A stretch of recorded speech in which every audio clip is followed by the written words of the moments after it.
Rheology describes gooey, sticky stuff. It's especially about the matter in between fluid and solid. If you have water or an elastic springy material, there are better models, but fluids like slime or food or cosmetics or plastics, these are well described by Rheology. So this is a swallowing sensor. It records the sound of swallowing and will show you directly how good is your swallows. So we can use this for determining if someone has swallowing problems. We have developed a liquid that is similar to the slime that I showed you. It sticks together, it's elongated, it has elastic properties, and it doesn't enter the airways. And this is the model of our throat that enables to study the relation between rheology and swallowing. Even if you have problem with the swallowing, we want to make sure that the bolus flow into the right way and does not end up in the airways. To determine rheological properties, you need instruments, rheometers.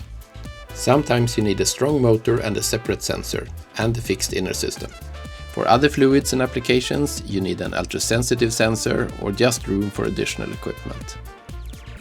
For more solid samples, you may need a small axial deformation to determine melting and glass transitions, or a large axial deformation to compare rheology to fracture properties of solid and semi-solid materials.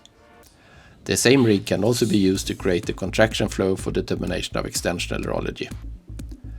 The high temperature systems are essential for melts, like here to determine the melting of our edible hot melt adhesive as compared to a conventional one.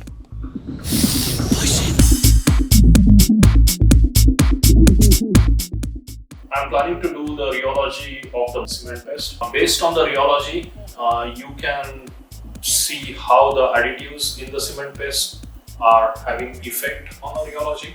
Also, how that cement paste is going to flow or the workability of the cement paste. So that is very important when it comes to application of the concrete or the cement in the real world. I'm Lucrezia. I'm a master student at ETH in Zurich. The master project is about plant proteins and meat analogs. We treat the isolates with extrusion. You have the protein isolates and water, and then they goes inside a heated barrel. The point of extrusion is to get fibers so that you have a similar structure and texture to meat. Most people would like to eat meat. Scientists try to replace it with something more sustainable and with health benefits too. The rheological properties of the melt and during extrusion are really important, and they affect the fibrous formation.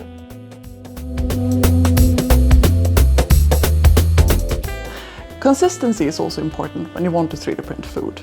3D printing is mainly used for decorations, such as on cakes, but also for texture-modified foods.